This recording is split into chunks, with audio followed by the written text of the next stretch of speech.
Bonjour et bienvenue dans un nouvel épisode de Podcast ou Sexiste, ou le podcast qui parle d'égalité et de lutte contre les discriminations.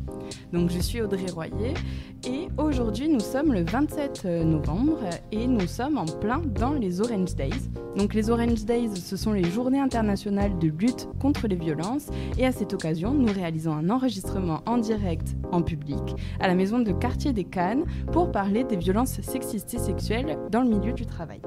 Donc je ne suis pas seule et je suis accompagnée de l'incontournable et essentielle Evelyne Ferry.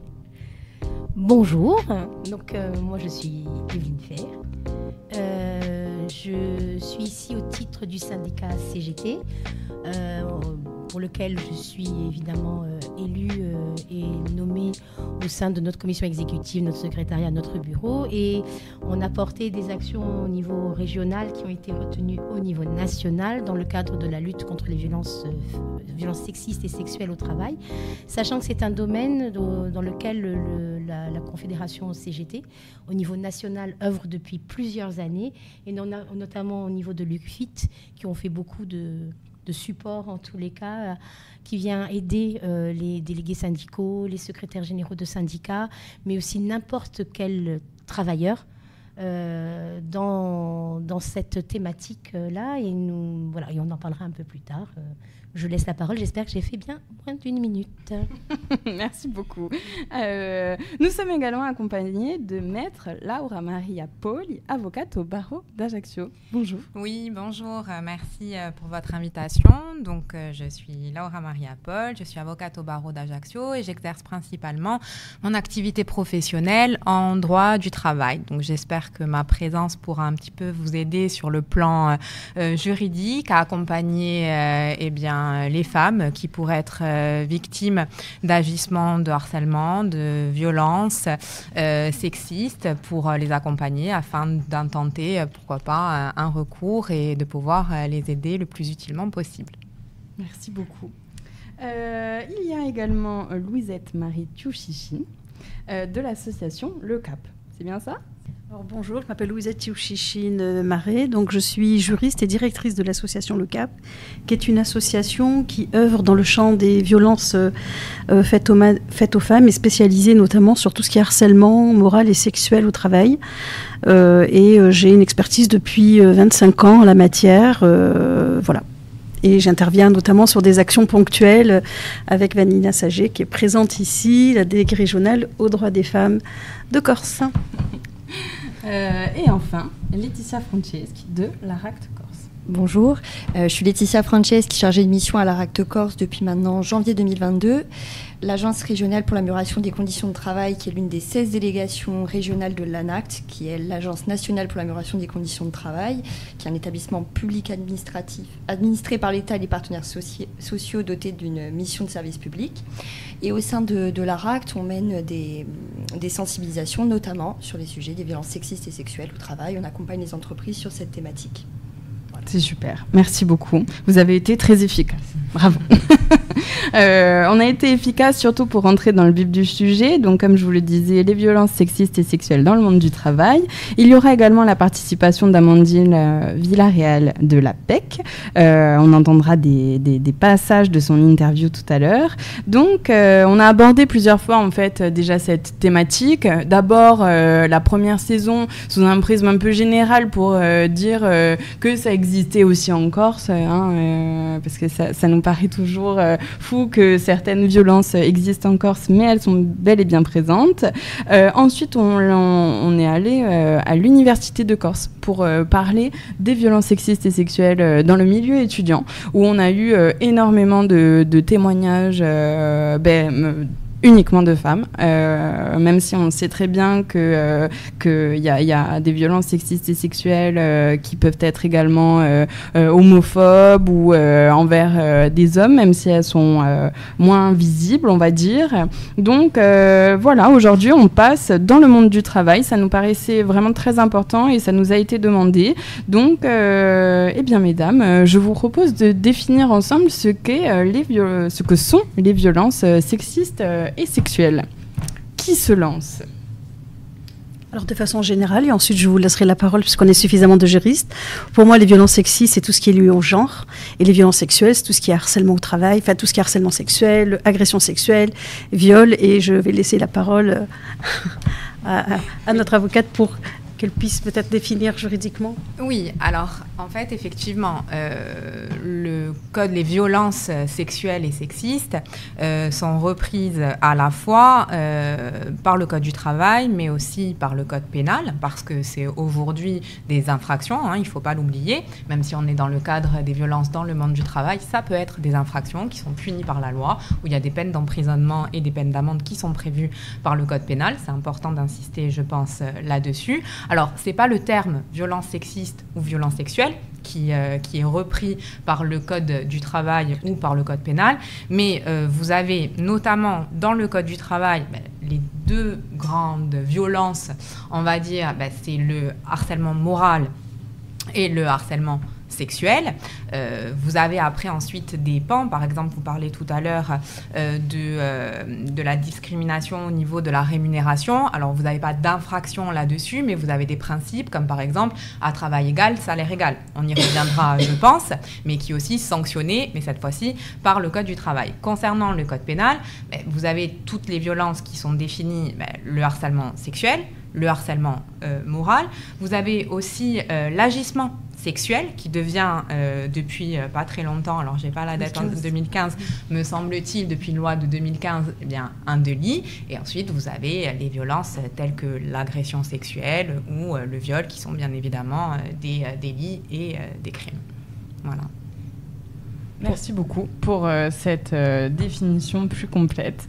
Pour la partie travail, ce qui est important aussi de souligner, c'est que les violences sexistes et sexuelles sont désormais considérées comme un risque professionnel.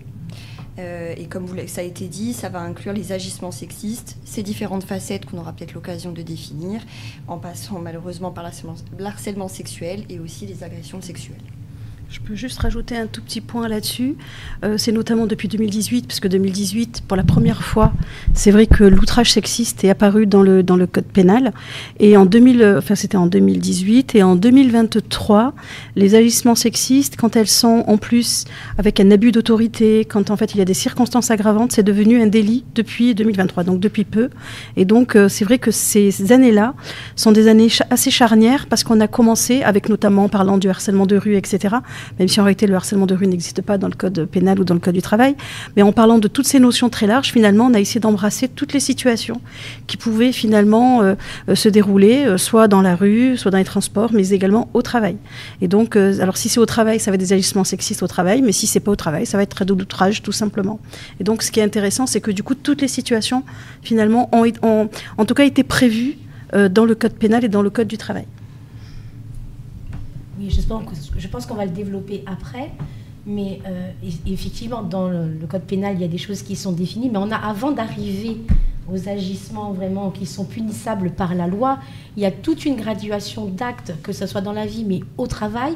Malheureusement, que l'on laisse, comme ce n'est pas défini par la loi ou quoi que ce soit, on n'en parle pas, ça peut s'aggraver, ça prend des proportions et ça va jouer, outre le salaire, il y a des choses discriminantes, même entre collègues et ce genre de choses qu'il va falloir apprendre aussi à déceler, justement pour ne pas après aller dans des situations, alors plus graves, pas qu'elles soient moins graves, si elles existent, c'est que c'est grave. Donc voilà, c'est de pouvoir aussi avoir ces réflexes, changer, la société change, le monde du travail a changé et les codes ont changé. Et il faut que ça change dans le bon sens. Voilà, je pense qu'on développera sûrement après, parce que c'est pas parce qu'on a la parole plus libre que les gens s'autorisent à parler, s'autorisent à dire non, ou à dire non, là tu rentres dans ma bulle et tu franchis une limite que je ne t'autorise pas. Et souvent, parce qu'on a peur de représailles, notamment au travail, que ça soit par son supérieur hiérarchique, par un collègue, ou parce que pour une question, quand on est une mère célibataire avec des enfants, de perdre du salaire ou de ne pas avoir droit à une promotion, on va se taire plutôt que de dire non, ça tu n'as pas le droit de me le dire, ça tu n'as pas le droit de me le faire. Mais j'imagine qu'on va rentrer plus dans les détails après. Oui, non mais c'est important ce que tu dis, parce que la parole est plus libérée, mais en attendant, est-ce qu'on l'écoute ? Et puis j'aimais quand même un peu une réserve en Corse, notamment parce que là on a fait un appel à témoignages et qu'on n'a pas réussi à récolter. Donc peut-être qu'après c'est quand même les personnes ont porté plainte, mais se taisent un peu pour pas que ça sache ou qu'il y a des pressions peut-être extérieures dont on parlera peut-être tout à l'heure pour qu'elles n'en parlent le moins possible. J'ai une question avant qu'on parle un peu plus des violences. Pourquoi est-ce que c'est intéressant de regarder ces violences sexistes et sexuelles à travers dans le monde du travail spécifiquement? On cloisonne, on a fait plusieurs épisodes, c'est même pas cloisonné, mais dans le milieu étudiant, comme je le disais, on l'a fait en général. On sait très bien que les violences sexistes et sexuelles sont omniprésentes. On peut aussi parler de violences sexistes et sexuelles dans la rue. Mais dans le monde du travail, qu'est-ce que vous diriez? Pourquoi est-ce que c'est important d'en parler? Je commence. Alors, déjà parce que c'est là où on passe le plus de notre temps. On est plus souvent au travail quand on travaille, en tous les cas, plus souvent au travail qu'à la maison ou en famille. Donc ça occupe 8 heures de notre journée. Donc voilà. Après, je pense que c'est dans la qualification ou dans ce qui est discriminant, il y a des spécificités quand même au travail. Je pense qu'après, tout ce qui est reconnu par le code pénal, que ce soit dans le mode du travail ou dans la vie de tous les jours, ôtez-moi d'un doute si je me trompe, un viol, c'est un viol, quoi. Je veux dire, il n'y a pas de lieu où on le fait. Non, mais ce que je veux dire, voilà. Après, malheureusement, le fait d'avoir autorité sur quelqu'un et de faire pression va peut-être faciliter. Voilà, ça, je vous laisserai répondre sur ces questions-là. Mais je pense aussi que le monde du travail crée aussi ces conditions de violence sexiste et sexuelle. Alors, beaucoup chez les femmes, mais voilà, on voit une discrimination à tous les niveaux, même pour les hommes. Donc, de toute façon, attention, il faut on sait bien que c'est plus souvent les femmes qui le sont. Je ne vais pas me faire la défendresse de situation. Voilà. Mais je pense qu'on y passe beaucoup de temps et qu'ils sont vecteurs de leur propre discrimination qui ont évolué avec le temps. La secrétaire d'aujourd'hui, c'est pas la secrétaire des années 60. Si je peux me faire le porte-parole d'une dame qu'on a interrogée à mon travail, je travaille dans un service social, sur la question du genre et des métiers genrés. Quand elle a voulu être secrétaire à son époque, donc dans les années 50, son père l'a répudiée, l'a renvoyée de chez elle, l'a traitée de pute. Aujourd'hui, on ne verrait pas ce genre de situation. On ne va pas dire à un homme ou une femme qui veut être secrétaire qu'elle est une prostituée.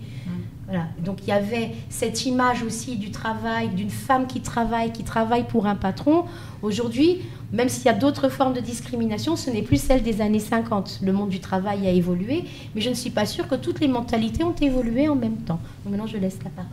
Alors moi j'ai un autre regard puisque ça fait 25 ans que je fais ce que je fais. On parle aujourd'hui de MeToo, mais moi dans la région PACA, je peux vous garantir que j'ai médiatisé pas mal d'affaires et j'étais une teigne, ce qui m'a valu d'ailleurs beaucoup de problèmes parce que du coup on ne m'aimait pas trop. Hein, il faut dire non, que oui, mais à l'époque c'est vrai que c'était pas reconnu, tout simplement parce qu'en réalité il y a des endroits où il y a des tabous. On le voit sur l'inceste. Il y a des années de ça, je me rappelle d'une émission que j'avais vue où dans les années 70, on appelait notamment la victime pour lui dire mais vous voulez briser les familles, tout ça. Et donc, le monde du travail, et c'est encore le cas d'ailleurs pour le harcèlement au travail, pour certains types de discrimination, c'est qu'en réalité on en parle, mais c'est très très tabou, parce qu'il y a énormément de préjugés. C'est-à-dire que déjà, c'est très clivant, parce qu'on pense toujours qu'on oppose un employeur à un salarié, alors que c'est pas du tout le cas. Et si on regarde les statistiques, notamment, je sais plus de quelle époque, du Défenseur des droits, c'est 80% sont des salariés entre eux. Et le préjugé, c'est les gens ne veulent pas travailler, alors dès que, voilà. Parce que des fois, on a galvaudé cette notion, et donc du coup en fait on mélange tout et on parle de ce qu'on ne connaît pas forcément, et donc il y a beaucoup de préjugés. Les gens c'est parce qu'ils veulent de l'argent, les gens c'est parce qu'ils veulent pas travailler, dès qu'on dit à quelqu'un de pas travailler, finalement il est victime de harcèlement, alors qu'en réalité il y a une définition juridique, on rentre dans la définition ou pas, il y a des particularités en droit social, hein, et devant et au niveau pénal sur notamment les régimes de la preuve, mais la réalité c'est que c'est tabou. Et je le compare toujours. Si ma fille m'écoute, elle me dit maman, ça fait 20 ans que tu dis ça. Ben oui, mais ça fait 20 ans que je le pense. C'est qu'il y a 20 ans, quand on disait que c'était difficile de prouver les violences conjugales parce que c'était dans l'intime, et aujourd'hui, on n'arrête pas de condamner. Ça veut dire que quand on a envie de se donner les moyens de voir finalement, de voir des choses, on les voit. Et là, le droit du travail, c'est encore un microcosme fermé, alors qu'en réalité, ça crée quand même des situations intolérables, des gens qui perdent leur travail. Et le travail, c'est un caractère alimentaire. Et je trouve qu'on l'oublie trop souvent. Et je trouve que les victimes de violences au travail sont quand même un peu les oubliées finalement un peu des victimes, même si on en parle quand même plus. Mais sur le harcèlement moral, en réalité, d'ailleurs, on ne peut pas parler du harcèlement moral sans finalement ne pas parler du harcèlement sexuel, alors que c'est autre chose, parce qu'on a encore de la peine à parler de ces sujets-là, parce que les gens, dès qu'on leur dit quelque chose, ils ne veulent pas bosser. Et après, je clôturerai là-dessus. Moi, ça fait depuis 25 ans que je m'en occupe et je me suis toujours dit que ça allait avoir une incidence sur le monde du travail. Et je pense qu'aujourd'hui, on le paye. Parce que moi, j'ai beaucoup vu des gens et j'ai même eu des fois des personnes qui ont fait des tentatives de suicide, qui ont essayé de se pendre, ou même j'ai eu des fois des familles qui apprenaient que leurs proches avaient été victimes de harcèlement et qui s'étaient suicidés. Et c'est vrai que, quid de l'image que ça peut donner au niveau des enfants, etc., qui voient leurs parents en souffrance au travail. Et moi, je pense qu'on le paye aujourd'hui. Et peut-être que la nouvelle génération, finalement, va peut-être nous aider à rééquilibrer tout ça, parce que finalement, y a beaucoup je dirais, la nouvelle génération ne s'ennuie pas à rester très longtemps quand on les embête, ils s'en vont. Et peut-être c'est eux qui vont changer aussi le rapport au travail, et il faudra à un moment donné retrouver un équilibre. Oui, Merci beaucoup, et je vais rebondir. Comme je l'ai dit tout à l'heure aussi, les violences sexistes et sexuelles au travail sont un risque professionnel.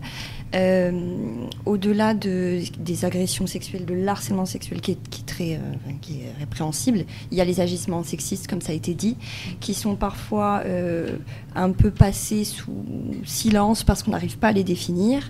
On est même dans la définition qu'on donne, parfois on la re-questionne. Tout à l'heure, on disait le sexisme bienveillant, mais qu'est-ce que c'est, mais ça existe. Le sexisme masqué qui existe aussi au milieu, dans le travail. Le sexisme hostile, qui sont en fait ces trois facettes des agissements sexistes avant de caractériser l'harcèlement sexuel, les agressions sexuelles. Et pourquoi c'est important d'en parler ? Parce que malheureusement, les violences sexistes et sexuelles sont très fréquentes au travail, notamment par ces agissements. Même si c'est pas le moment peut-être de parler des chiffres, mais c'est un peu ce qui a été dit aussi, c'est que généralement lorsqu'il y a ces agissements ou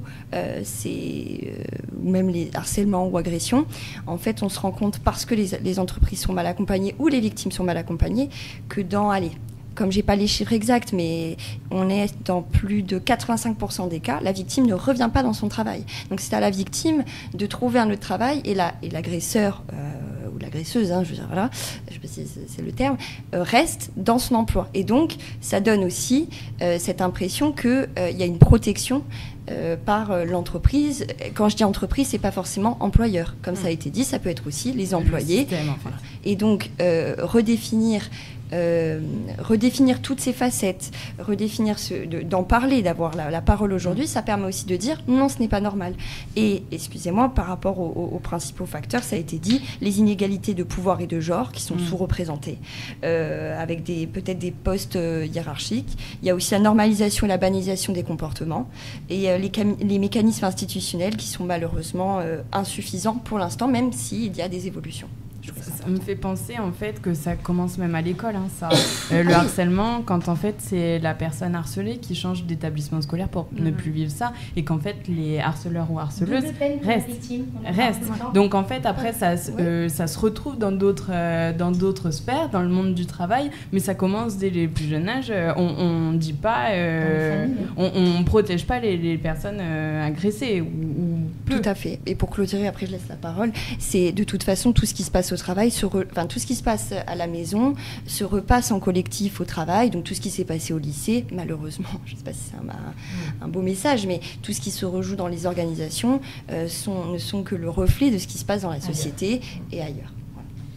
Oui, moi j'aimerais juste rebondir sur vos propos, effectivement, que je trouve tout à fait, très juste, et sur le fait que justement on avait du mal aussi, même si la parole s'est libérée, les victimes ont du mal à introduire des actions, quelles qu'elles soient, par le manque de preuves, et qu'effectivement, comme c'est des infractions ou le code du travail, il y a des conditions assez strictes. On n'en a pas encore parlé, on y viendra sûrement. Il y a des définitions juridiques qui sont données, mais je tiens quand même à préciser montrer qu'il y a quand même une évolution. Alors, au pénal, la preuve, elle est libre, c'est-à-dire qu'on peut par tout moyen. Mais c'est vrai que devant le Conseil des prud'hommes, donc qui relève du droit du travail, pendant très longtemps, on avait ce qu'on appelait le principe de loyauté de la preuve. Et là, très très récemment, donc ça fait 1 an et demi un petit peu que la jurisprudence, qui sont les décisions de justice, elle évolue de manière très favorable aux salariés, puisque en fait, je vais prendre l'exemple d'un enregistrement. Très souvent, le harcèlement moral, ça peut se passer, alors s'il peut être descendant d'un supérieur à un salarié, il peut être aussi ascendant. Et donc, nécessairement, ça peut se passer dans un bureau, sans témoin, sans éléments de preuve. Et donc, en fait, la Cour de cassation admet depuis très peu la preuve du harcèlement, en fait, par le biais d'un enregistrement, si celui-ci est l'unique moyen, si cet élément, en fait, est l'unique moyen de prouver les faits avancés par le salarié, ce qui est tout à fait logique, puisque si vous déposez plainte au pénal, vous pouvez donner cet enregistrement, mais dans le monde du travail, on n'a pas le droit de produire cet enregistrement-là, ce qui était un petit peu hypocrite, entre guillemets. Et donc, c'est vrai que c'est une évolution, je pense, qui a noté, qui est considérable, parce qu'on peut justement démontrer par ce biais-là, et ça fait, je pense, avancer les choses et corrobore la parole des victimes, quelles qu'elles soient. Alors, je vous laisse intervenir sur la première, mais pour compléter ça, il faut quand même que ça soit retranscrit par un huissier. Hein. On ne donne pas un enregistrement. Non, mais je veux dire, il y a quand même aussi des procédures qui ont un coût.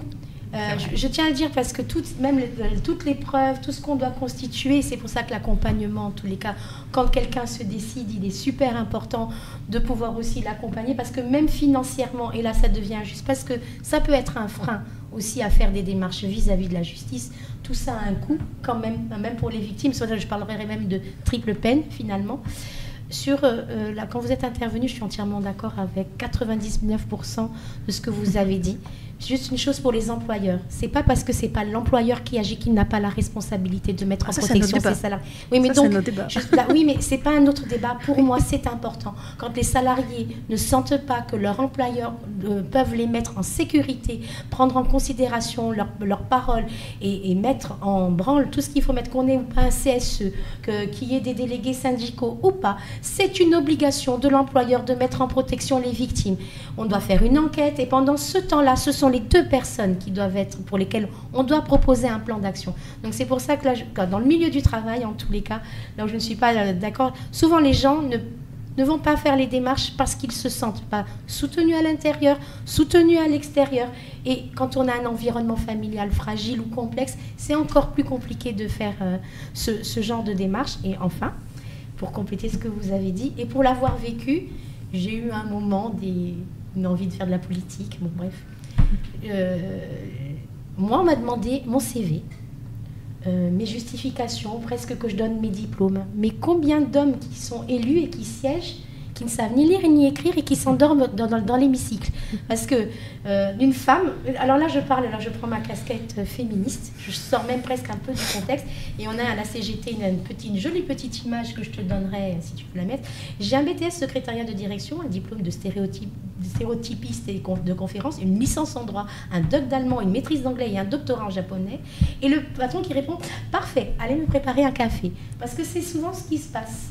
Et Florence Foresti, alors j'aime beaucoup l'humour parce que ça fait passer beaucoup de messages, l'a dit dans un de ses spectacles, quand elle dit si les femmes devaient parler réellement sans filtre, sans rien du tout, quand le patron lui dit d'aller faire les 500 copies alors qu'elle a un master de je sais pas trop quoi, elle a dit ben non, on va plutôt demander à Gérard, qui ne fait rien de la journée et que vous avez promu, qui est payé 1000 € de plus que moi, et qui est sans diplôme, on va lui demander à lui plutôt qu'à moi, et moi je vais aller faire la présentation pour lequel je suis formée et que j'ai des compétences. Et donc pour lesquelles j'ai des compétences. Donc il y a encore aujourd'hui dans le monde du travail, on genre encore les tâches. Et que même si on reconnaît, parce que moi par exemple on me reconnaît ma compétence de responsable et de cadre, mais c'est quand même à moi qu'on demande de faire le café. Je pense que pour faire un café, à part appuyer sur un bouton, n'importe qui, mon chien que je pourrais dresser pourrait appuyer sur le bouton. Donc, il ne faut pas le faire bon. Tu n'as pas de chien. Je sais. Arrête de mentir, tu n'as pas de chien. Alors, juste pour rebondir là-dessus, je reviens sur ce que j'ai dit tout à l'heure. C'est Non, vrai que... c'était pas une critique, Oui, non, du tout, mais tu as raison de le soulever parce qu'en fait, il y a deux choses. Il y a le fait que ce soit tabou parce qu'on pense en fait qu'on est contre le monde de l'entreprise à partir du moment où on parle de ces sujets-là. Après que l'entreprise, sur le plan civil, devant le Conseil des prud'hommes, est responsable, ça c'est autre chose. Sur le plan pénal, ça va être l'auteur.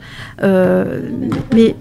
Ça peut, mais c'est plus d'abord celui qui va agir au niveau des faits, sauf si l'employeur a participé, etc. Enfin, on ne va pas rentrer dans les détails là-dessus, mais c'est vrai que c'est clivant parce qu'on estime qu'on est contre le monde de l'entreprise. Et ce qui fait changer le monde de l'entreprise aujourd'hui, c'est que les employeurs, parce qu'ils sont condamnés à un moment donné et qu'ils ont compris leur niveau de responsabilité, et notamment avec un risque de la faute inexcusable de l'employeur, quand il y a un accident du travail, quand il y a notamment des conséquences très graves au niveau santé, ont compris aussi que leur intérêt aussi, c'était d'agir, parce que déjà le Code du travail leur impose, mais aussi parce qu'ils ont compris aussi que c'était un risque. Mais la réalité, c'est que quand on parle de ces sujets-là, c'est très clivant.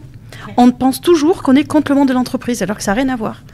Justement, au syndicat, la CGT, on a monté 2 programmes de formation, mais 2 différents qui ont été acceptés, et on attend encore que l'adresse nous donne la liste, mais des employeurs qui se sont portés volontaires pour suivre cette formation, parce que souvent ils méconnaissent le droit, en tous les cas en ce qui concerne les violences sexistes et sexuelles au travail, parce que pour éviter que des salariés, et c'est notre visée, c'est toujours les salariés, mais un employeur qui applique le droit, forcément il ne sera pas discriminant. Il y a une application du droit, et quand les choses sont justes et en corrélation avec le droit, généralement, à moins que le droit soit discriminant, ce que je veux dire, mais souvent l'inactivité d'un employeur, en fait, c'est parce qu'il ne sait pas comment agir. Alors, il y a ceux qui ne veulent pas agir, mais il y en a qui ne savent pas. Donc, c'est pour ça qu'on veut monter des programmes de formation, et Laetitia en parlera aussi, en direction des employeurs comme des salariés, et pas uniquement des gens syndiqués. Alors, nous, au syndicat, on va en priorité former des gens syndiqués, mais dans cette action qui a été financée dans le cadre de l'appel à projet et avec l'ARACT, la visée, c'est si on arrive à sensibiliser, à informer et à faire que les gens comprennent que c'est dans leur intérêt, c'est ce que on peut dire ce que tu viens de dire, voilà, c'est important, et que c'est dans leur intérêt. C'est comme l'accidentologie ou les arrêts maladie. C'est un risque psychosocial, on l'a dit, qui est reconnu comme un accident du travail, qui a un coût pour l'entreprise, qui pourrait être évité. Et après, d'éviter d'entendre « c'est de ta faute, tu as mis en péril ». Parce que alors là, après, on en entend après derrière, quoi. Mais c'est toi qui as mis en péril l'entreprise. Ils arrivent à monter les autres salariés contre vous parce qu'ils vous stigmatisent à cause de ce que tu as fait, à cause de ce que tu as dit, à cause de cette procédure. Eh bien, on va devoir fermer un service, hein. On n'a plus d'argent. Voilà, c'est pour éviter tout ça aussi que les employeurs doivent être aussi informés, sensibilisés sur cette question-là, et notamment dans les petites entreprises. Les grandes entreprises, elles ont des cabinets, elles sont presque même, j'allais dire, c'est intolérable qu'elles ne soient pas au courant. Le petit mécanisme, voilà. Mais... Et puis les grandes entreprises, elles ont un référent... Un référent violence, normalement, voilà. Et harcèlement. À partir de combien ? 50 salariés, je crois que c'est obligatoire. Non. Dès qu'il y a un CSE, il y a obligation d'avoir un référent harcèlement sexuel. Oui, et le référent... Oui. Oui. Alors, à partir du moment où il y a 11 salariés, c'est-à-dire l'obligation d'avoir un... À partir de 11, c'est un CSE qui est obligatoire. Ah si, c'est les attributions. Alors les attributions changent en fonction de 50 ou 11, mais par contre, à partir de 11, sauf procès-verbal de carence que je déconseille aux entreprises, parce que là, les harceleurs... Ils adorent le vide, hein ? Ah oui, oui, exactement. Donc, à partir de 11 salariés, dès qu'il y a un CSE, il doit être désigné au sein du CSE un référent harcèlement sexuel. La loi ne définit pas quel est son rôle. Donc, moi, je dis toujours aux employeurs, c'est à vous de le définir puisque l'objectif aussi, c'est le dialogue et c'est de travailler avec les représentants du personnel sur ces questions-là. Mais l'intérêt de former ces référents. Eh oui. Harceleurs. Je vais vous apprendre comment harceler. Donc, ces référents harcèlement. Et c'est ce que les programmes qui sont mis en place, et même au niveau de l'ARACT. Mais dans la pratique, et peut-être que l'avocate pourra peut-être nous le dire, c'est que notamment au niveau des conseils des prud'hommes, c'est encore un sujet très tabou. C'est-à-dire qu'il y a énormément d'affaires sur le harcèlement moral sexuel qui sont déboutées pour défaut de preuve alors qu'on n'a pas apporté la preuve. Peut-être que vous en pourrez plus. Totalement, c'est exactement ça. Alors, je vais rebondir d'abord sur vos propos, effectivement, et je trouve que, surtout en Corse, je veux dire, on a un tissu économique qui est fait de TPE, et à la limite de PME, mais on n'a pas des grandes multinationales. C'est très compliqué, très souvent, les patrons, les employeurs savent exercer leur métier, mais la loi, c'est un petit peu compliqué. Ils n'ont pas forcément... Alors, il y a des syndicats, mais qui ne sont pas comme pour les syndicats de salariés, où il n'y a pas forcément d'aide juridique. Ils ont l'impression... Alors, je ne vais pas dénigrer les comptables, mais c'est vrai qu'en règle générale, on met tout chez le comptable. Et on va... Voilà, le comptable, il règle tous les problèmes. Mais bon, ils ne sont pas formés pour ça, hein. Donc, c'est un petit peu compliqué. Ils viennent taper à la porte d'un avocat une fois que le cataclysme est arrivé. Donc, effectivement, c'est un petit peu problématique. Mais je pense que très souvent, effectivement, il y a un défaut d'information et de formation. Et malheureusement, très souvent aussi, d'identification et de connaissance de ce qu'est le harcèlement ou la violence.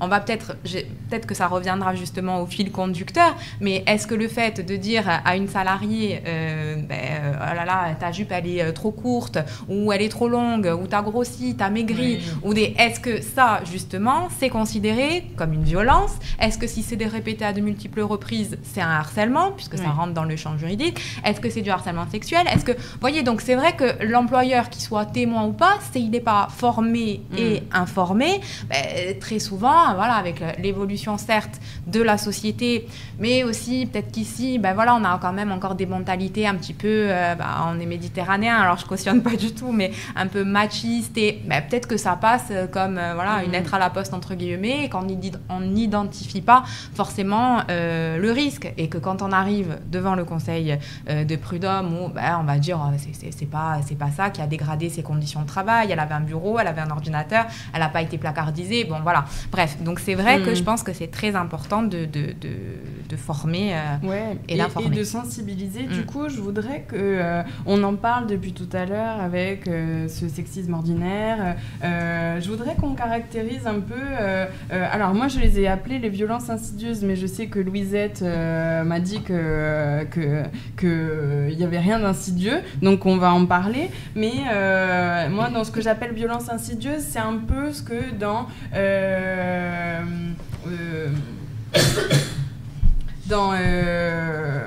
on a du mal en fait à caractériser que c'est du sexisme ordinaire, que c'est de la violence, parce que bon, il a commenté ma tenue, mais en soi il m'a pas mis les mains aux fesses, donc en fait c'est pas une violence, alors qu'en fait c'est une violence, et c'est à partir de ça que les personnes, il y a une brèche, donc les personnes s'infiltrent à travers cette brèche pour, comme tu le disais, que la violence s'intensifie progressivement, parce qu'on laisse aussi les personnes, malheureusement, parce qu'en fait, il faut mettre des barrières, alors que les personnes devraient se mettre les barrières elles-mêmes. Oui, Laetitia. Pour répondre, moi je dirais que déjà c'est important d'avoir une définition. Par exemple, alors, toi tu l'appelles sexisme bienveillant. Alors à la RAC, on a mis en place un jeu de plateau qui sert à sensibiliser les entreprises, donc notamment les employeurs et les employés. Mais le but de ce jeu de plateau, c'est de discuter, en fait, de faire discuter un collectif, parce que comme depuis tout à l'heure on le dit, généralement, les collectifs savent très bien définir harcèlement sexuel, agression sexuelle. Mais lorsqu'on est dans tout ce qui est agissement sexiste, donc il y a ce qui est considéré comme non-sexisme, ce qui est considéré comme du sexisme bienveillant, je sais que, qui est mis entre guillemets, qui est tout ce qui est agissement sexiste de type propos paternaliste ou appellation familière. Moi, c'est ce que j'appelle ordinaire, mais oui, ça peut aussi.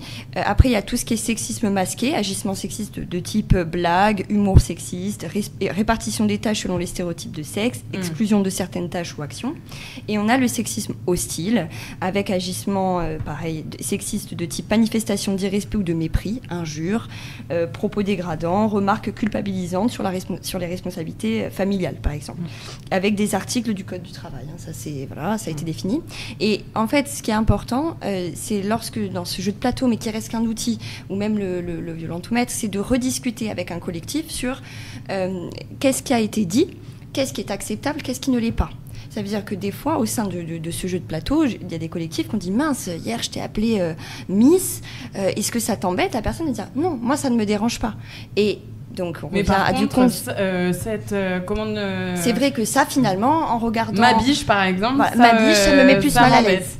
ma biche, selon s'il y a les investisseurs, oui, ça me dérange. Je me demandais de faire le café lorsqu'il y a tous les investisseurs entre nous, je m'en moque. En fait, c'est aussi des fois tout simplement redemander aux personnes ce qu'elles... on repart sur du consentement, ce qu'on apprend à des enfants de 4 ans. Et donc, là, je l'ai dit un peu avec un trait d'humour, mais c'est redire en fait, remettre de la parole dans un collectif et venir redéfinir avec le collectif ce qu'on estime, redéfinir ensemble pour ne pas stigmatiser non plus, ne pas dire tu ne fais que me dire ça alors qu'en fait ça fait 1 an que la personne accepte. Il y a de ça aussi. Je dirais, dans un collectif, il y a des choses qui sont acceptables, qui ne le sont pas.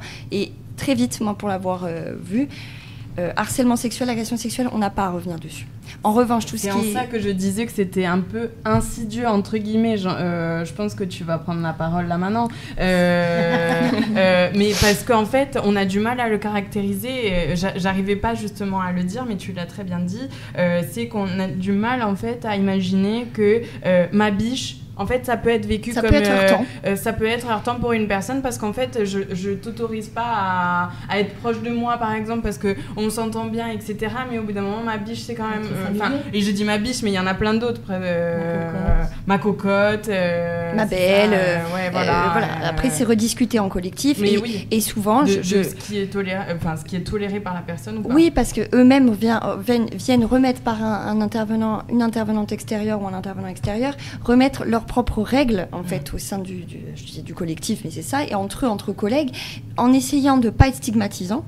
Et des fois c'est vrai qu'on va passer des débats, et donc j'essaye toujours de recentrer moi maintenant je tiens plus la porte, mais comme je viens de dire, l'exemple il est classique, mais si tu tiens la porte parce que tu es quelqu'un de poli, que tu sois un homme ou une femme, parce qu'une femme qui regarde les fesses d'un homme, c'est particulier, enfin c'est un agissement sexiste en fait, on peut se le dire, voilà. Et lors de ce jeu de plateau, pour un peu il y a aussi bien ça peut être des agissements sexistes entre hommes, entre femmes, aussi. De femmes à hommes et de hommes à femmes. Et c'est un jeu de plateau avec des situations au restaurant, parce qu'on part du principe que tout le monde est déjà allé au restaurant dans sa vie, et ils viennent à répondre à la définition. Qu'est-ce que tu aurais répondu? Et en fait, ça permet aussi pendant un jeu, de verbaliser et d'être un peu moins, je dirais, sur la théorie pure, d'être dans quelque chose d'ascendant. Voilà. Et puis ludique. Le jeu permet aussi de s'autoriser à dire à ses collègues aussi certaines choses qu'on ne s'autoriserait pas à le faire dans un cadre normal de travail, j'allais dire. C'est un temps comme s'il était suspendu, et en ça que c'est intéressant, et ça marche pour les violences sexistes et sexuelles, mais ça marche dans plein d'autres domaines, voilà, mais en termes de risques psychosociaux en général. Justement pour savoir où on place le curseur. Et là où moi je le place, c'est pas là où toi tu vas D'où la demande de consentement. Voilà, et qui peut être implicite quand tu vois qu'il faut aussi analyser le non-verbal. Il y a plein de choses. On pourrait le voir. Je te laisse la parole juste après. Il y a des signes quand même qui sont. Mais après il y a des gens qui sont dans des schémas. Et c'est comment déconstruire les schémas. On a toujours fait ça. On a toujours dit ça. Qu'est-ce qui n'a pas entendu ça sur son lieu de travail ou dans sa vie? C'est pas parce qu'on l'a toujours fait que c'est bien. Une fois d'ailleurs on m'a dit, après je te laisse la parole, avant on faisait pipi dans le jardin, maintenant on le fait plus, donc ça montre que certaines choses il faut les arrêter. Après, il faut rassurer ceux qui vont écouter, c'est-à-dire que le but du législateur, c'est pas parce que quelqu'un a dit ma belle de condamner parce que quelqu'un a dit ma belle. Il faut pas oublier au départ que c'était dans le cadre du harcèlement de rue, et c'était vraiment aussi pour sanctionner des comportements qui n'étaient pas sanctionnables. On est dans le code du travail d'ailleurs, après on l'a mis dans le code du travail, mais depuis 2015. Mais voilà, il y avait des faits parce qu'ils n'étaient pas répétés en fait, qui étaient intolérables, et notamment dans le cas du harcèlement de rue, qui n'étaient pas sanctionnables. Après.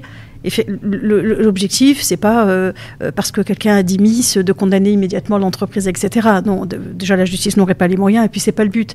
Et justement, il y a la définition, donc qui fixe un cadre qui est objectif, et en même temps dans cette définition, il y a une notion aussi subjective, puisque effectivement, ça va être tout ce qui est agissement lié au genre. Mais par contre, il faut qu'il y ait soit un objet, donc soit un but de dégrader, d'humilier, soit pour effet des conséquences qui sont notamment de créer un environnement hostile, offensant. Donc en gros, la définition, elle permet quand même aussi d'être raisonnable, même si bien entendu, quand on parle de sexisme ordinaire, etc., et c'est très juste, le but c'est de faire de la prévention. Et donc si je suis employeur, même s'il n'y a pas cet objet ou cet effet dégradant, humiliant, etc., qui fait que ça va être sanctionnable, l'objectif c'est de ne pas en arriver là. Et donc là, d'entrée de jeu, c'est de dire ce comportement n'a pas sa place dans le travail. Et donc, j'évite justement que ça arrive.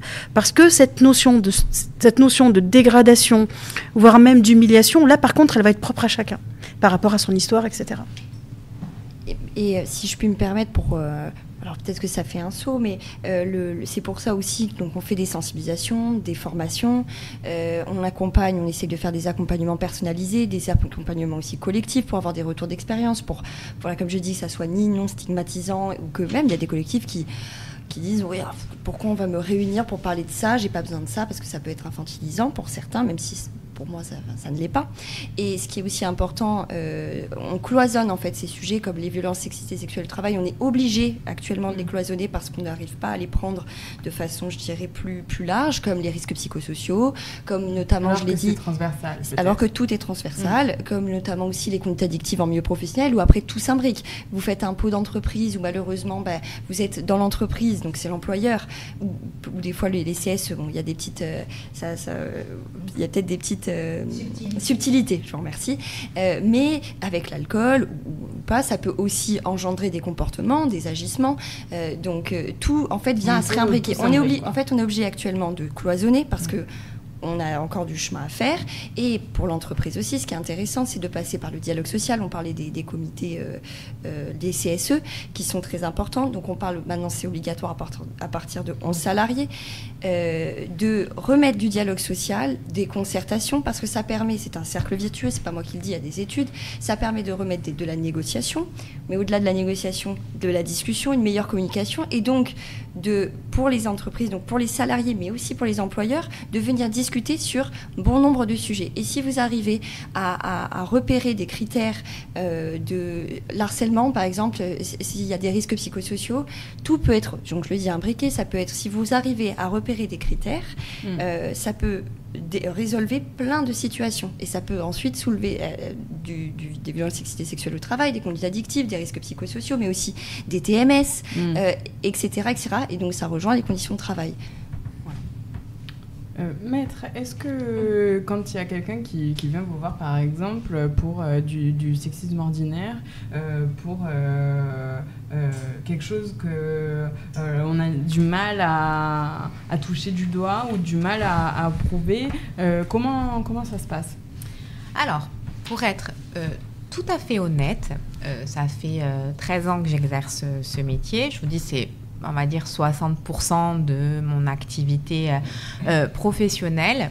J'ai beaucoup de cas de harcèlement moral, femmes, hommes, plus femmes, c'est vrai. J'ai eu quelques cas de harcèlement sexuel.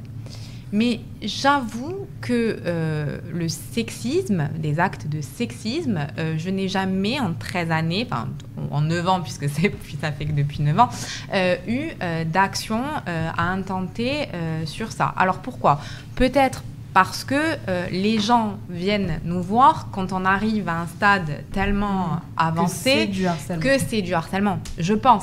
Parce qu'effectivement, sans dévoiler le contenu de certains dossiers, mais par exemple pour des cas de harcèlement sexuel, on en arrive à des échanges de SMS progressivement, l'employeur qui dit est-ce que tu peux venir me chercher, est-ce que tu peux me ramener, des SMS le soir, des invitations, et puis quand il y a le refus de la salariée, c'est des crises de colère, des crises de nerfs, voilà. Donc on a dépassé le cadre de l'agissement sexiste. L'agissement sexiste aurait été peut-être à 4 ou 5 messages avec des invitations ou dire, je sais pas lui moi, l'émission que je regarde, l'actrice, ça me fait penser à toi, tu le ressembles, t'as la même bouche, Bon, là, on en arrive à ce niveau-là, mais quand les gens, en fait, viennent, on a déjà dépassé ce stade-là.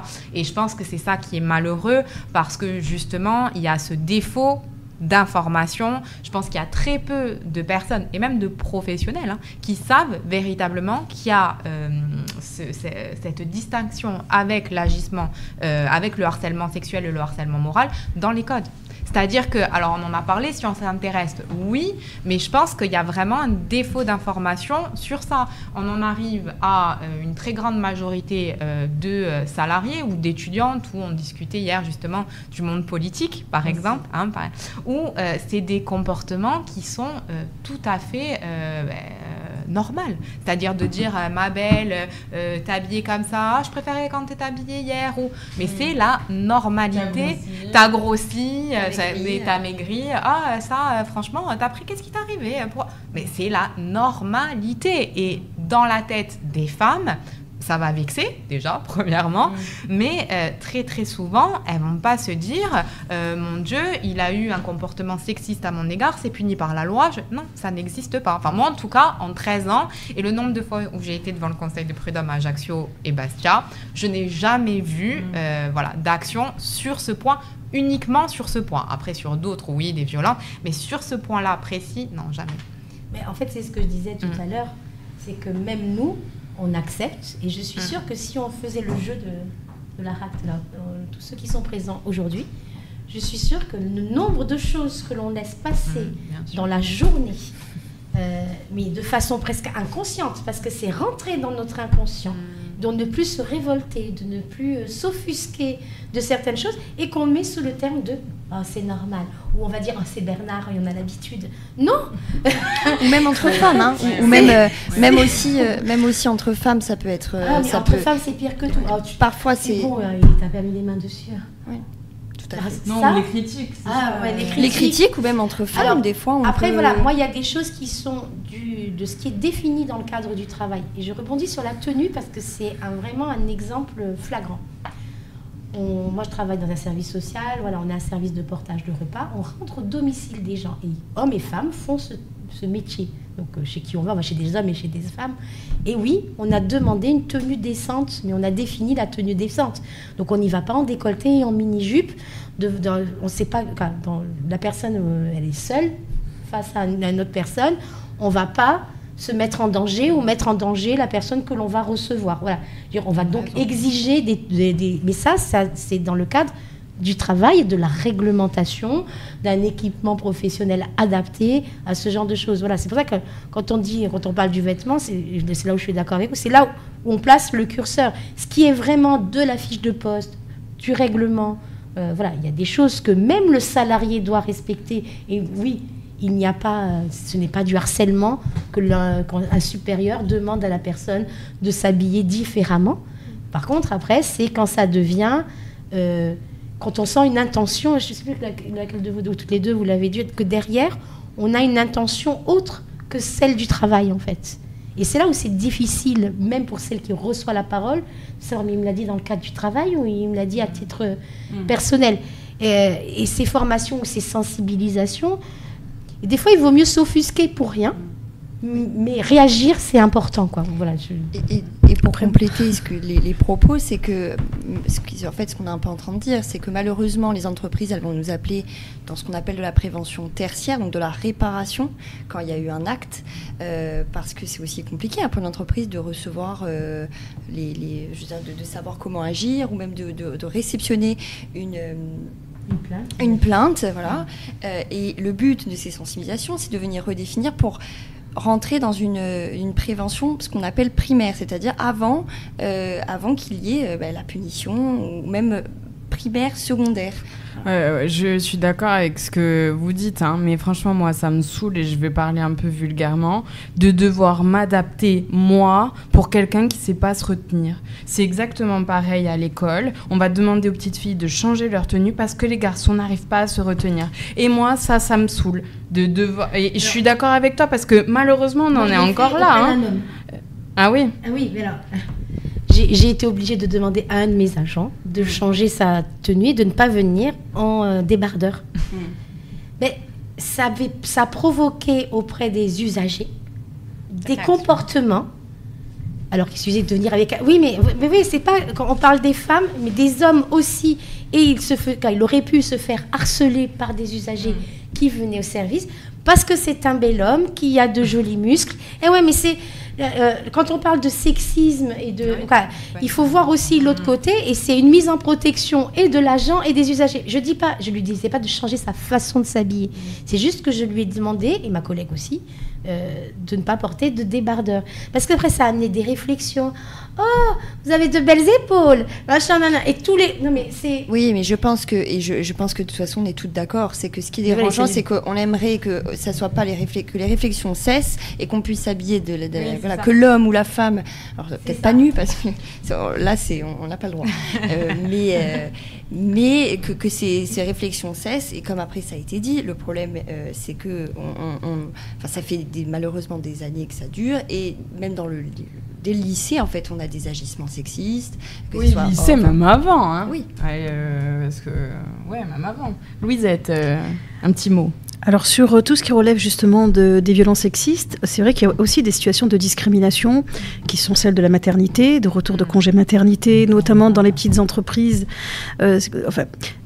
Par rapport à ce qui a été dit justement des dossiers, hein, quand on reçoit une victime, déjà quand on reçoit un plaignant, hein, parce qu'on ne sait pas si la personne est victime ou autre, c'est vrai que ça demande beaucoup de temps, parce qu'il faut reprendre la chronologie des faits, il faut reprendre le contexte. Et moi, j'essaie toujours de faire des liens de causalité entre un événement qui a pu se produire, qui peut être d'ailleurs une discrimination par rapport à la santé, qui peut être une discrimination par rapport à une annonce d'une maternité, voire un retour de congé parental, parce que des fois, on a aussi d'autres formes de discrimination qui sont aussi des violences sexistes, parce que la maternité, c'est une violence à connotation sexiste, ou une salariée qui se rend compte que elle est moins payée que tous les bonhommes là qui arrivent et qui ont peut-être moins d'expérience qu'elle. C'est une discrimination aussi par rapport au sexe. Et ça permet aussi, dans certains cas, de saisir le défenseur des droits. Parce que dans ces situations-là, notamment quand la personne a pu à un moment donné se manifester et dire stop, ça je ne le veux plus, hein, on parlait tout à l'heure de la notion du consentement, et quand en fait elle a des éléments, puisqu'au niveau prud'homal en tout cas, on n'est pas sur le régime de la preuve, on est sur des éléments seulement à apporter, le défenseur des droits peut enquêter. Alors, il y a deux choses. Défenseur des droits, quand la victime a déjà porté plainte et quand elle n'a pas porté plainte. Quand elle a porté plainte, le défenseur des droits est obligé de demander l'autorisation au parquet. Et ça, par contre, moi, ça me dérange dans le sens où, selon les parquetiers, vous avez systématiquement des acceptations et selon des parquetiers, vous avez des refus. Et moi, je trouve qu'il y a une inégalité de traitement. Peut-être faudrait-il saisir le défenseur des droits de ce sujet-là, parce que moi, je ne comprends pas pourquoi, selon les parquets, il y a des parquets où on a saisi le défenseur des droits avec des dépôts de plainte, où il n'y a, alors que c'était classé sans suite, hein, où les parquets n'ont jamais refusé l'autorisation du défenseur des droits pour qu'il puisse faire son enquête, qui est avec un régime probatoire qui lui est propre. Et puis, selon les parquetiers, ça va être refusé. Et donc, moi, je trouve qu'il y a une inégalité de traitement des victimes, alors même que le principe, c'est justement l'égalité de traitement. Et moi, ça m'énerve. Ça m'énerve énormément. Au-delà, le parquetier est un parquetier, même s'il est indivisible. Vous montez à Bastia, les éléments que vous allez produire, peut-être qu'ils vont lui suffire justement à poursuivre. Et peut-être qu'à Ajaccio, je dis ça, sans exemple en tête, et peut-être qu'à Ajaccio, les éléments que vous produisez feront que nécessairement, il ne poursuivra pas, il classera sans suite l'affaire. C'est toujours la difficulté. Et face à un classement sans suite, au pénal, c'est compliqué de réagir. Et puis la victime, elle peut se dire, si elle fait une plainte au pénal qui est classée sans suite, ce qui est malheureusement encore très très très très souvent le cas, hein, on va pas, je n'ai pas de chiffres, mais voilà, c'est vraiment une réalité. Au pénal, il y a énormément de classements sans suite.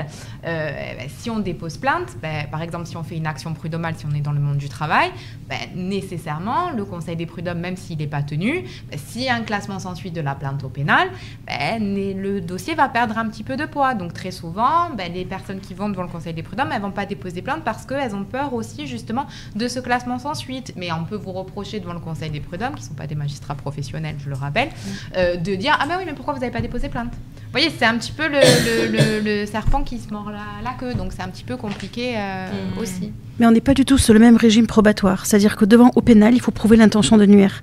Et à défaut d'intention de nuire, c'est vrai que c'est l'élément moral, on va dire, hein, parce qu'il y a trois éléments, l'élément matériel, l'élément légal et l'élément moral. C'est vrai que l'intention de nuire, elle est quand même importante. Et là, on est dans un régime de preuve, et heureusement, Heureusement, puisque c'est quand même la présomption d'innocence, on est au pénal, il y a des risques quand même de peine d'emprisonnement, heureusement, parce que ça nous protège tous aussi.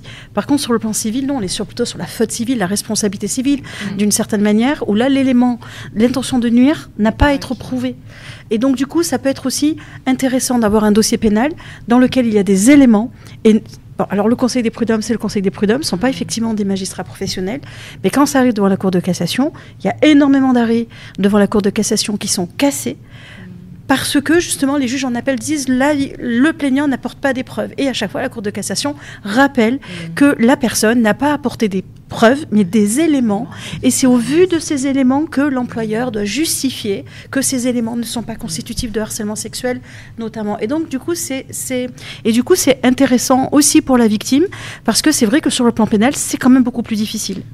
Alors, sur l'intention de nuire, c'est plus l'intention que le harceleur ait conscience en fait que ses agissements, c'est un peu plus souple, et heureusement que l'intention de nuire en elle-même, comme quand on a l'intention, je sais pas moi, de tuer quelqu'un par exemple, cet élément moral, c'est plus fin, c'est l'intention en fait, elle est caractérisée par le fait que la personne qui harcèle ou qui commet ces agissements ait conscience que ces agissements ont pour conséquence, en fait, de dégrader les conditions de vie ou les conditions de travail de la personne, de la plaignante. Donc, c'est un petit peu plus souple maintenant.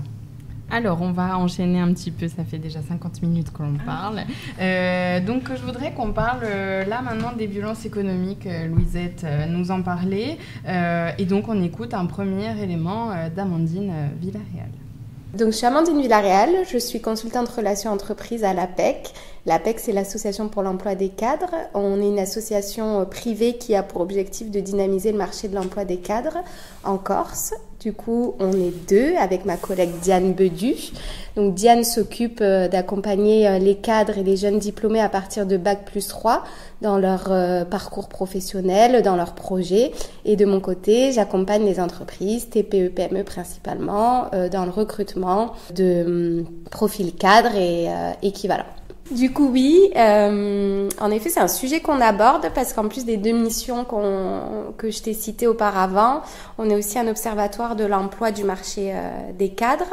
Donc, c'est une cellule qui est à Paris et qui a pour rôle de sortir des études régulièrement. Et l'inégalité de genre au niveau des métiers cadres, c'est une étude qui sort chaque année. Donc là, on a sorti une étude sur octobre, il me semble, là, qui montre que les inégalités de salaire persistent et que notamment les hommes cadres gagnent 6,9% de plus que les femmes cadres. Donc c'est toujours un sujet d'actualité. On met ça en lumière, mais on met pas que les inégalités salariales, on met aussi en lumière tous les obstacles qu'une femme cadre peut avoir dans sa carrière, tout au long de sa carrière, notamment tout ce qui va être plafond de verre, puisque 20% des métiers de délégué général notamment sont occupés par des femmes seulement. On met aussi en avant les inégalités en ce qui concerne la difficulté plutôt de l'équilibre vie pro, vie personnelle, qui découle en fait d'une inégalité de répartition des tâches qui est toujours présente. Par exemple, une femme cadre est plus sollicitée à poser des jours, notamment lorsque son enfant ou ses enfants sont malades. Et on met aussi en avant la persistance des comportements sexistes, puisque 4 cadres femmes sur 10 disent être témoins d'un acte sexiste par la parole ou par les gestes, encore en 2024, au moins de temps en temps dans leur entreprise. Donc oui, c'est des sujets qu'on met en avant, et notamment par le salaire, mais par d'autres obstacles. C'est encore un sujet maintenant en 2024. Et donc, je lui ai demandé en quoi est-ce que c'était une violence. On peut parler principalement de violence économique, j'ai envie de dire, puisque du coup, on crée une dépendance. La femme va être dépendante financièrement. et du coup, ça va augmenter forcément sa vulnérabilité. Tout au long d'une carrière, du coup, le fait de moins gagner au niveau de l'épargne, au niveau des investissements, ça va être plus compliqué.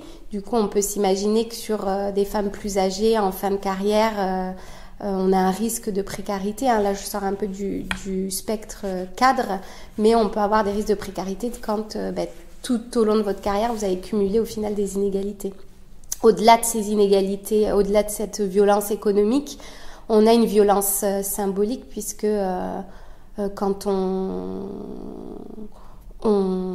est systématiquement à sous-rémunérer, à sous-payer les femmes, on dévalorise aussi le travail féminin et ça amène à renforcer tout ce qui va être stéréotype de genre du coup et renforcer les équilibres de pouvoir entre les hommes et les femmes.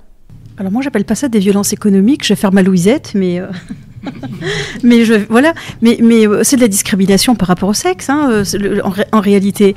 Et justement, là aussi, on voit que le fait de passer, je dirais, par d'autres biais, c'est que finalement, on l'a mis un peu à part. La réalité, c'est que, appelant un chat, c'est une discrimination par rapport au sexe.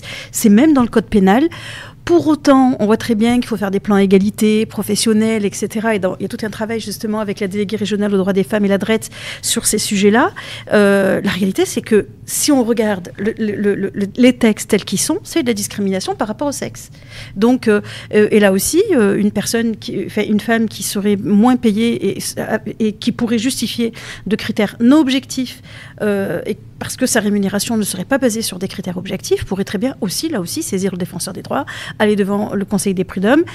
Outre le principe à travail égal, salaire égal, si en fonction du genre, ça s'appelle une discrimination par rapport au sexe.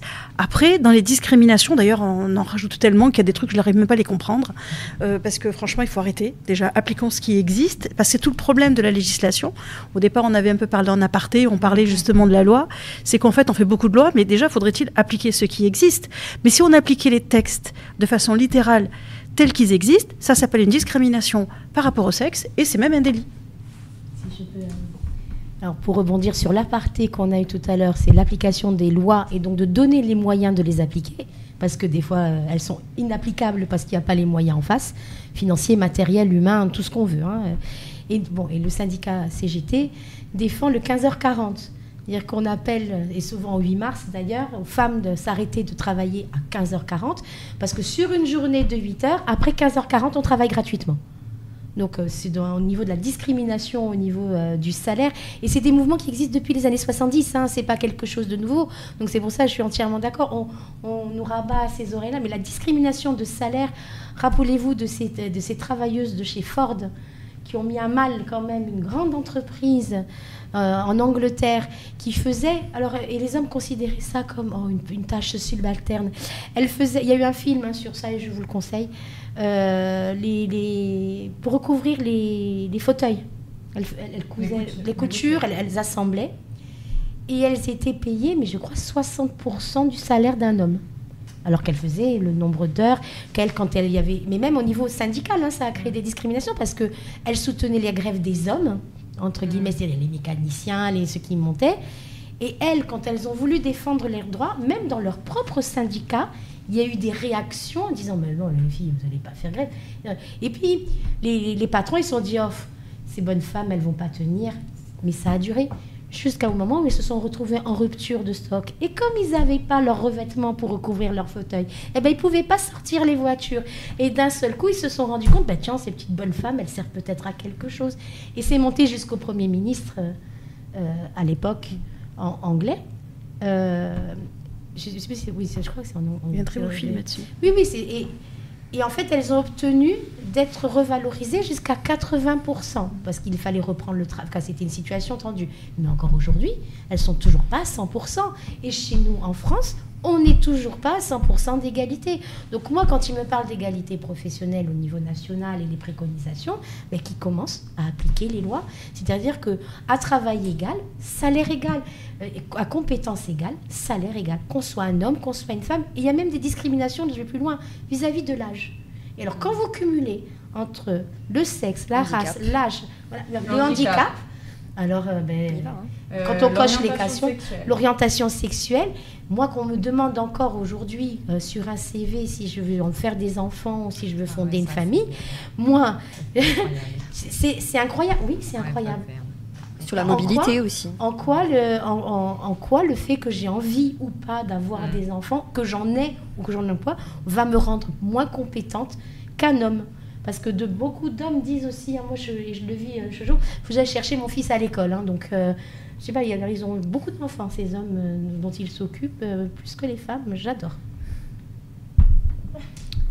Oui, non, sur ça, oui. Alors, effectivement, quand les discriminations au niveau du salaire, mais alors à l'embauche aussi, et ça, c'est tout à fait vrai. En fonction, une jeune femme qui a entre 25 et 35 ans, qui a un super bon CV, qui est super compétente, il est fort possible que la question du fait de savoir si elle a déjà des enfants ou si elle en veut, ce qui suppose dans la tête de l'employeur nécessairement un arrêt de travail pour congé, puis peut-être pour arrêt maladie. Donc nécessairement, voilà, on raisonne en termes de logique, de rentabilité, et que nécessairement une personne qui va avoir un enfant, ça va coûter à l'entreprise. Donc on préfère directement ne pas l'embaucher. Ça, c'est une vraie réalité. Il y aurait toujours des excuses parce qu'après, elle va être trop vieille. Avant, elle est trop jeune, elle n'est pas expérimentée. Après, elle va avoir des enfants. Donc en fait, il y a toujours des excuses. Tu parlais de ces hommes qui ont des enfants et qui vont les chercher. Il n'y a pas d'excuses pour eux. Donc il y en a que pour les femmes en fait. Et c'est une. Alors que les mentalités changent. Dans Louisette nous disait c'est une violence même à l'embauche. Dans le couple, ça évolue. C'est ça qui est paradoxal, puisque les hommes s'occupent de plus en plus de leurs enfants, alors qu'il y a 30, 40 ans, quoi. Donc c'est ça qui est paradoxal. Tu parlais des violences économiques. Parlons des menstruations. Oui, mais c'est une question. On parlait d'où ça parlait de discrimination. On n'a pas choisi d'avoir nos règles. On est fait comme ça par nature. Par contre, on le paye tous les jours. Et pour les familles qui ont peu de revenus, c'est un vrai coût financier, les menstruations. Et elles le payent doublement. Donc non seulement elles sont en souffrance, et ça, je veux dire, demain, quand je le dis vraiment, je ne suis pas contre les hommes, mais ça serait un problème masculin. Ah oui, ça n'en serait pas. Non, mais il y aurait une loi déjà qui aurait légiféré sur ça et la gratuité. Hein. Je veux pas dire, mais... Ça me scandalise. Enfin, oui, mais je le dis sincèrement parce que... Après, vous allez dire, je fais trop référence à Florence Foresti. Oui. Je ne prends pas les choses comme une blague, mais elle a le don de mettre sous le sens de l'humour, de mettre en lumière les choses. On parle le cas de la poussette. D'un seul coup, les poussettes deviennent beaucoup plus faciles à refermer depuis que les hommes s'investissent dans... Non, oui, je suis désolée. Depuis qu'ils vont au parc... Avec leurs enfants, les poussettes se ferment beaucoup plus facilement qu'avant. Je dis ça comme ça, mais... Après, on déborde. Après, il y a la ménopause. Hein. Oui, mais qui est un sujet pris en... Il y a l'endométriose. Oui, mais après, il ne faut pas exagérer non plus. Je dirais l'employeur, il ne peut pas être non plus responsable de tout. Voilà, parce que j'ai un moment... choisir à un moment donné. Oui, non, parce qu'à un moment, en fait, il était question de légiférer sur ce point-là, mais on ne va pas poser un congé pour dire j'ai mes règles. Non, mais ce n'est pas possible. Enfin, j'espère qu'on n'en arrivera jamais. J'espère qu'on n'en arrivera jamais à ça, quoi. Un employeur... Pas, parce que des personnes qui ont... l'endométriose, ça se fait pour les personnes atteintes de l'endométriose. Oui, après quand un salarié pose, je dirais, d'ailleurs, l'employeur n'a pas à savoir pourquoi le salarié est malade ou pas malade, et pourquoi, voilà, ça le regarde pas. Je vois pas pourquoi, pour les règles, ça le regarderait. Moi, je sais qu'à un moment donné, je crois qu'ils en avaient parlé, en fait, en Espagne, je me suis dit, j'espère qu'on va pas aller jusque-là, parce que là, il faut, à un moment donné, arrêter, quoi, je veux dire.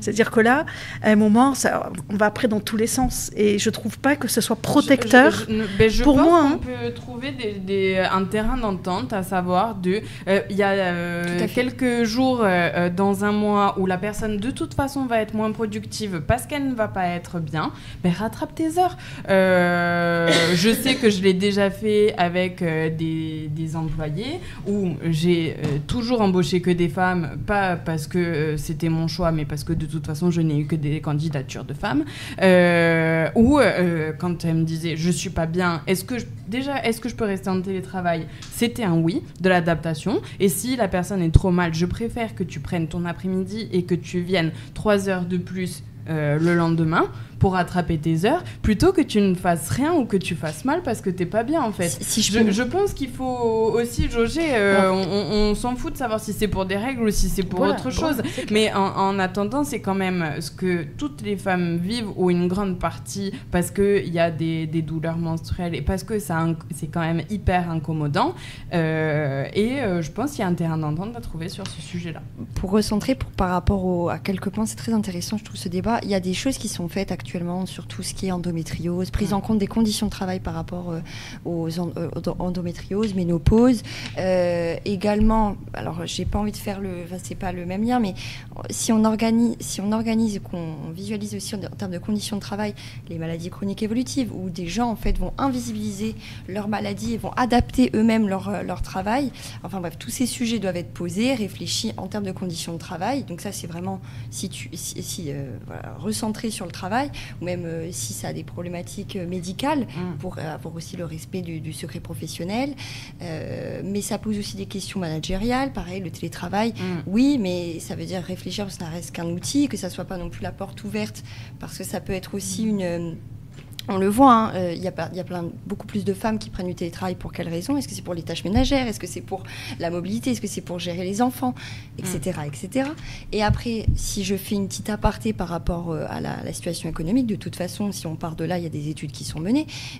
Pour les menstruations, en tant que femme, on paye plus. Alors, c'est très personnel, je ne me maquille pas, mais le maquillage, parce qu'on demande à des femmes d'être beaucoup plus apprêtées, ou la société du moins, le maquillage a un coût, les soins ont un coût, l'épilation a et là je sais que je décentre un peu, mais si on part par là, et il y a plein d'études par exemple, ou même en plus certains produits sont plus chers, le fameux rasoir rose. Voilà, le fameux rasoir, pour répondre à ces points. Alors, moi, c'est vrai que même si je vous rejoins, j'ai quand même tendance à rejoindre Louisette, parce qu'on a la théorie, on est toutes des femmes, en plus, on sait ce qu'on vit mensuellement, tous les mois, on sait effectivement ce que ça représente, mais il ne faut pas oublier aussi qu'un employeur, et c'est ce que je disais tout à l'heure, lui, il est dans une logique malheureusement de rentabilité, ce qui est aussi une force, et qui permet de créer l'emploi, et que justement, je pense qu'on a déjà pas mal de lois sur plein de choses qui sont très mal appliquées, dont ils ne sont pas informés, dont ils ne sont pas formés, et que si on a tendance à en rajouter, je pense que ça risque malheureusement d'être encore un frein supplémentaire justement à l'emploi des femmes. Et c'est ça, moi, qui me fait un petit peu peur, parce que justement, alors après ici on est en Corse, peut-être que c'est différent à un niveau où il y a des entreprises, des multinationales, mais c'est vrai qu'ici en Corse, ils ne sont pas formés, et que du coup, s'il y a tout cet arsenal juridique,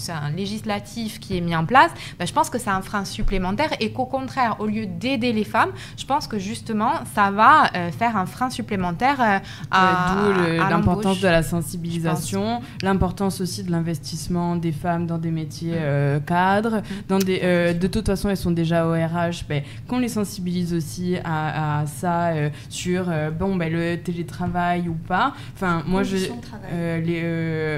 moi, je sais que je n'ai pas perdu en rentabilité ou en qualité en accordant une après-midi à mes employés par mois, sachant qu'en plus les heures ont été récupérées, et la personne s'est bien sentie au travail et ça ne l'a pas frustrée. Je pense que si tu viens au travail parce que de toute façon c'est comme ça, je te paye pour quelque chose, tu viens et tu fais tes heures, je pense que là je braque la personne. C'est management, il faut un dialogue. C'est du management.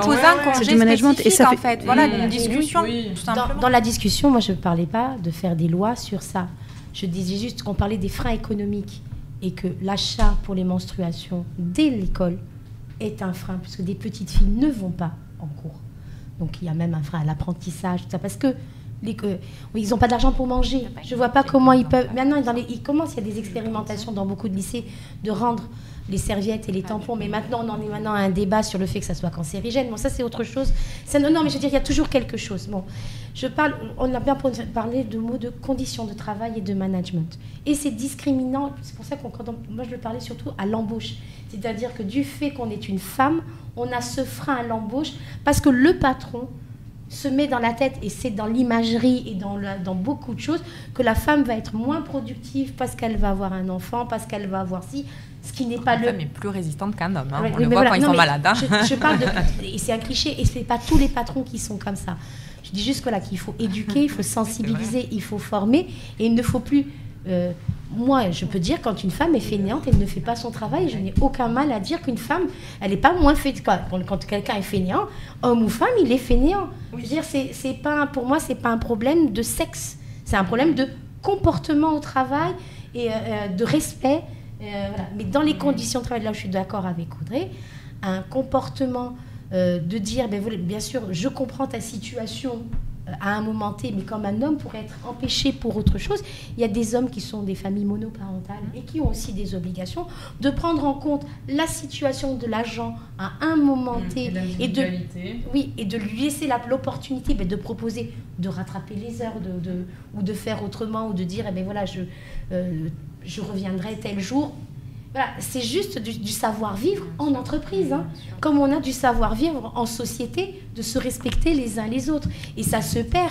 On doit travailler le collectif, le vivre ensemble, d'avoir une culture d'entreprise, et tout ça, c'est important.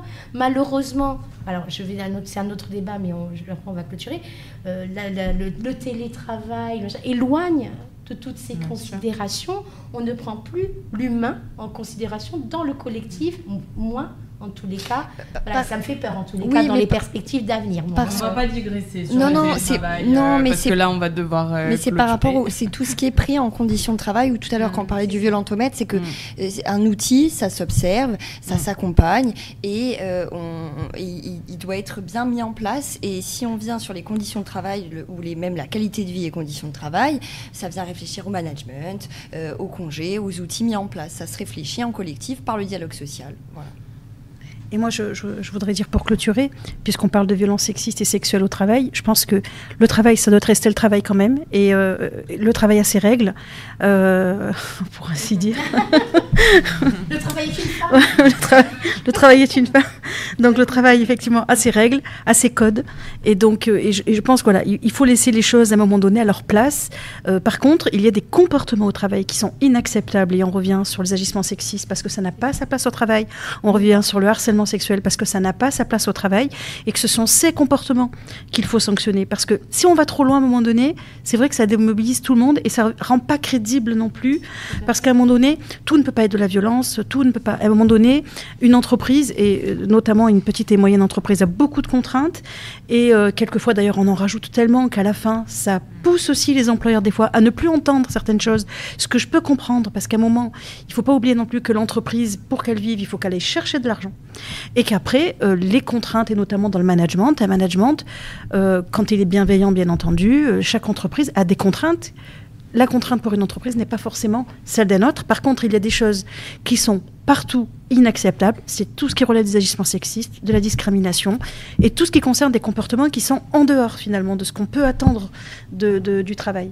Parce que ça, c'est de la violence, et je dirais, les définitions, elles sont très claires sur ce point, et je pense qu'il faut quand même rester dans un cadre pour être crédible. C'est quoi, pour terminer, les sanctions qu'encourent des personnes qui ont des actes sexistes, qui font du harcèlement, ou encore qui agressent, que ce soit au niveau de l'entreprise, de l'employeur ou des collaborateurs? Alors, juste au niveau sanction, au niveau de l'entreprise, on reste pas pénal. C'est là une sanction disciplinaire, donc du coup, parce qu'il y a deux choses différentes.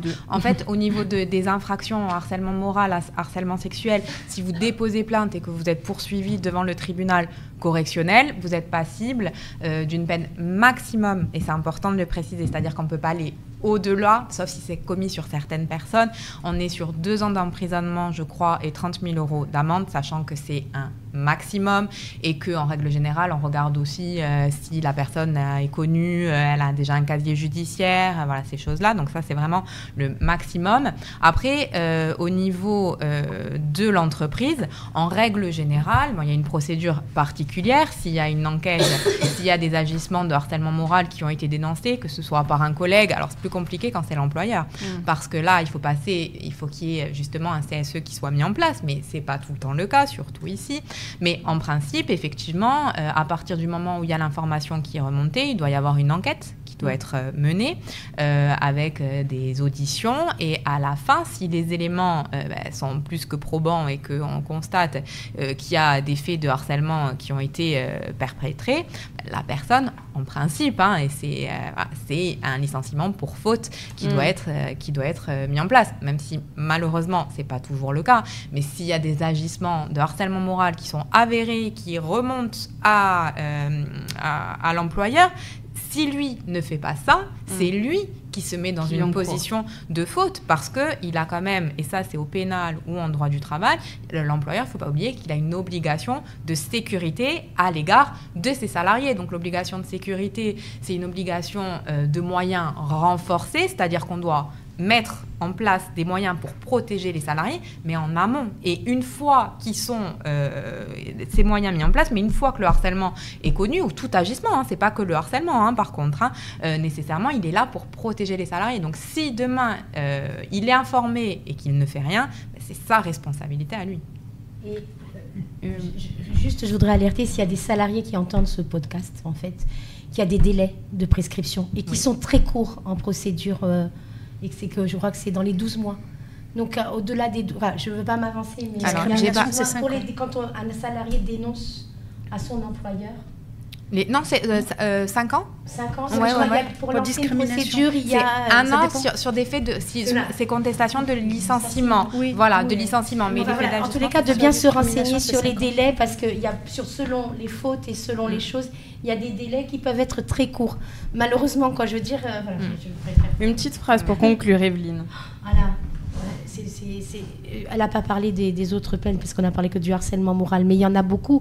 Et si jamais on pourra mettre les liens, comme tu l'as dit, je pense que c'est important de savoir. Et moi, je dis que, en conclusion, sur la lutte contre les violences sexistes et sexuelles au travail, il n'y a rien de mieux que la communication, la prévention, l'information. Parler à un collègue, parler dans sa famille, parler à un ami, à un conseil, à une organisation syndicale, quelle que soit. Même si on a l'impression qu'on se dit « Oh non, je me monte la tête ». Non. Je veux dire, si on a le moindre doute, la moindre question, il faut verbaliser la chose. Et après, on peut travailler dessus, orienter. Et je pense que là, autour de cette table, et même là dans le public, on vient de différents organismes, de différentes structures, mais on peut passer le relais. En fonction des choses, et se dire, voilà, on est au courant, et plus on sera informé, même entre nous, des professionnels ou des gens qui agissent ou associatifs, on intégrera une boucle vertueuse, en tous les cas, pour prendre en compte ces situations et y apporter une réponse collective aussi. Pour conclure, déjà merci encore pour l'invitation, pour ces débats vraiment très enrichissants. La conclusion au niveau entreprise et plutôt pour la RACT, ce serait vraiment regarder pour les sensibilisations qui existent, les formations qui sont mises en œuvre, et ne pas laisser de côté le dialogue social, parce que c'est vraiment un levier très très important, autant pour l'employeur que pour les salariés. Voilà. Merci beaucoup. Une petite conclusion ? Alors, une petite conclusion, 1 heure, ça passe très vite, effectivement. Donc, quand les débats sont intéressants, je pense qu'il aurait presque fallu faire un thème harcèlement moral, un thème harcèlement sexuel, un thème violence sexiste, parce que dans le monde du travail, il y a tellement de choses qui se passent. Donc, effectivement, il y a des organismes, il y a des organisations syndicales. Je pense qu'il y a 2 priorités. C'est effectivement, comme vous l'avez dit, c'est parler. C'est très important de se confier. Il y a des structures qui existent justement, de se confier.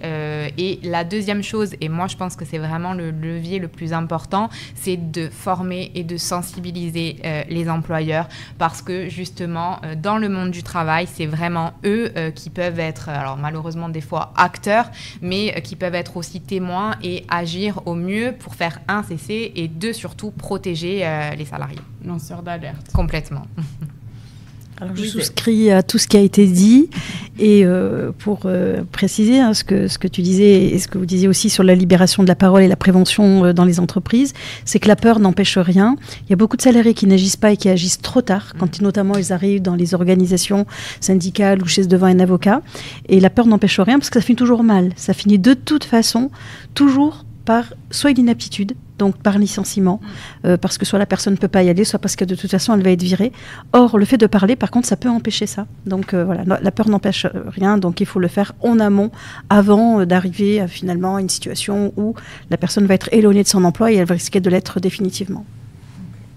Mais je vous remercie beaucoup pour toutes ces informations. Merci aussi de vous être déplacés dans ce public très nombreux pour cette thématique très intéressante et très importante. On mettra du coup toutes les informations en description. Surtout si vous êtes témoin ou victime de violences, ne restez pas seul. Contactez des organes, quels qu'ils soient, des institutions, pour au moins être dans la boucle et ensuite connaître le parcours parce qu'entre acteurs on commence à se connaître, il y a des choses qui sont mises en place, des parcours que vous pouvez intégrer et le tout c'est d'être dans la boucle et ensuite d'être dirigé, donc voilà, surtout ne restez pas seul et contactez-nous. Je vous remercie énormément et je vous dis à très vite pour un nouvel épisode. Merci.